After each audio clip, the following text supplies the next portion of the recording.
Good morning guys! So ngayon ay birthday na ni mama ko. So mag-celebrate kami but before anything else, mag-aayos muna tayo. Kahit magla-lunch lang kami, ayan. Hindi ako umiyak guys ha. Ano yan? Nag-contact lens kasi ako. Ito yung bigay niya sa akin. Kahit may grado yung mata ko. Pero hindi man ganun kataas pa yung grado ng mata ko. Pero binigay niya yan sa akin. Gusto ko lang i-try ang binigay niya sa aking tawag ito, contact lens. At dahil special tong araw na to, magpa-foundation tayo. Hindi na ako naglagay ng Naturactor. Nakalimutan ko ng foundation agad ako. Ito mahirap pa nag-film ako eh. Gamitin ko naman ay brush. Buti na lang may mga brush pa pala ako guys. Ayun, anyway, ang tawag dito. Wala naman akong ibang wish sa nanay ko kung hindi maging happy lang siya. Kasi, masasabi kong grabe yung mga pinagdaanan niya. As in guys, hindi talaga siya biro. Pero wala akong masabi kasi still, kahit ano nangyari sa kanya sa life niya, ay sobrang buti niya pa rin talaga. Yun yung parang ang masasabi ko na parang alam ko, talagang sinasabi ko sa inyo, choose to be kind. Tama nga naman. Pero, syempre, kailangan maging mabuti tayo sa ibang tao, pero dapat sa sarili natin. Alam natin kung hanggang saan lang tayo. Yung self-respect din, self-love, ganyan. Kasi si mama, nun eh. Hindi yan selfish, sobra.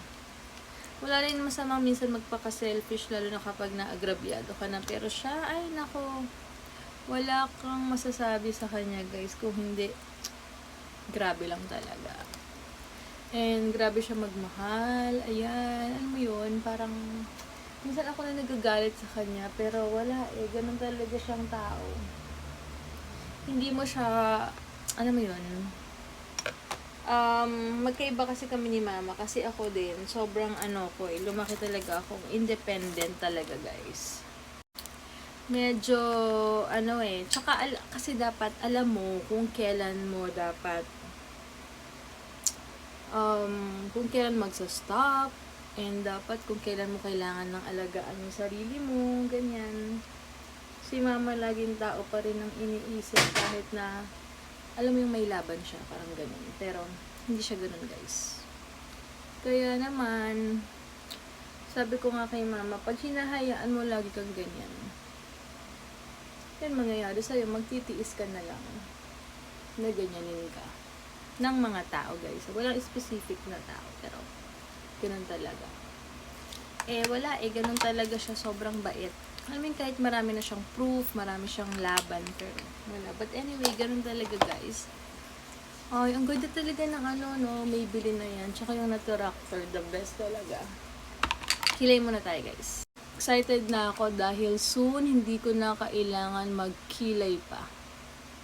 Papakita ko sa inyo kung gaano kagaling magkilay ang The Gluta Lounge guys, na hindi mo na kailangang effortan pa to kasi nakakaano to eh. Alam mo yun, may mga disadvantage at advantages naman yung pagkikilay. Unang-una, pag nakakilay ka, woke up like this ka na. Masisave na yung oras mo. Pero katulad nga sabi ng pinsan ko, kaya ayaw niya magpakilay kasi gusto niya iba-ibang shape ng kilay niya, depende sa mood niya. Yun din naman.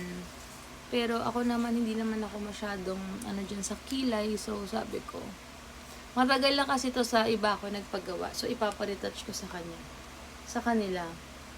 Medyo nabubura na rin kasi parang magti 3 years na to guys. Magti 3 years na yung kilay ko. Ang ganda nang nabili ni mamang contact lens. Kasi dati pa nagko-contact lens ako. Parang naiirita yung mata ko. Ito hindi. Tsaka maganda siya sa video. Hindi ko na nga nilagyan ng ilaw eh. Pero next time, mag-iilaw-ilaw tayo guys. Pero next time na lang yun. Kapag marami tayong oras. Ayan diba? Minsan kailangan mo pang, syempre, pantayin yung kilay. Kailangan pantay. Pero kahit hindi naman siya pantay. Ganyan talaga siya. Ayan. simpleng kilay lang naman ako. Sinusunod ko lang din yung yung mga dati kong kilay. Pero pag minsan gusto kong kapalan, sinasagad ko dun sa may nalagyan ko siya ng space pa. Ayan. Kasi guys, alam nyo ba, para rin sa lahat to guys ha. Kapag ayaw nyo nang ginagawa sa inyo, like paulit-ulit kayong sinasaktan, paulit-ulit na nangyayari sa inyo, it's time for you to think or magmuni-muni na bakit ba laging ganito? Hindi na pwede to. Dapat ganun. Kasi kayo lang ang makakapag-set ng boundaries. Kayo lang makakasagot kung paano kayo ititreat ng mga tao sa paligid nyo. Kayo yung may control ng lahat kung paano nyo gusto kayo itreat ng nasa paligid nyo. Napansin ko yun. Kasi dati, ang dami ko na rin tinolerate na parang, okay lang ako ganyanin kasi okay lang yan, okay lang gawin sa akin yan, ganyan. Kasi kahit nasasaktan ka na, nahihirapan ka na, pero once na hindi mo na siya ito-tolerate, yun nga lang, maraming mawawala. Maraming mawawala or magbabago. Which is for the better. For the good naman. Kasi minsan ina-allow tayo ni God magkamali. Magkamali, ganyan. Kasi gusto niya matuto tayo. Pag paulit-ulit na yung issue, hindi na nare-resolve or what feeling nyo, it's time na yun para mag-decide na kayo. Na teka, hanggang dito na lang kasi sobra na. Nahihirapan na rin ako. Kasi masastop yung growth nyo kapag hinahayaan yung mga bagay-bagay na minsan masastop yung growth nyo kapag nagtotolerate kayo ng mga hindi magandang bagay. Yan ang natutunan ko guys. Ayun ngayon, napaka-peaceful ng life ko or magiging peaceful ng life nyo pag alam nyo kung hanggang saan lang yung kaya nyo i-tolerate. Kailangan talagang mag-set ng boundaries guys Hindi pwedeng hindi. Kahit maraming mawala, ibig sabihin hindi sila deserving sa buhay mo pag nagbago ka at nag-set ka ng boundaries mo at nawala sila. Ibig sabihin, hindi sila deserve na magstay pa. Pero kapag nagbago ka at nagstay yung mga tao sa paligid mo at naintindihan yung gusto mong pagbabago, yun ang mga totoong tao sa paligid mo. Pero pag nawala sila, ginawan ka pa ng issue, nag-recruit pa, it's okay. Kasi alam mo naman yun. Kasi darating talaga yung time kapag bata ka na okay lang kahit na nasasaktan ka, okay lang na i-tolerate mo yung mga ganyang bagay kasi no choice ka, feeling mo sila lang yung sandalan mo kasi sila yung pinagkatiwalaan mo na tinuring mo ng totoo diba? Pero yung mga secrets na sinabi mo sa kanila, pag in-expose nila yon or social media nila yon, ingat na kayo sa mga taong ganon. Kaya ka nga nag-trust kasi hindi na iba turing mo, diba? So, ganun talaga guys ang life. Kung nasa ganyan kayong season na may pinagdadaanan kayong ganyan, okay lang yan. Huwag na kayong matakot sa expose nila. Huwag na kayong matakot sa pinagkatiwalaan mong secret.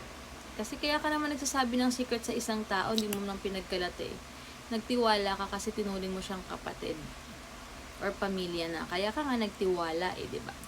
Pero kung in-expose niya yon or what, hindi naman sa'yo nag-reflect yan.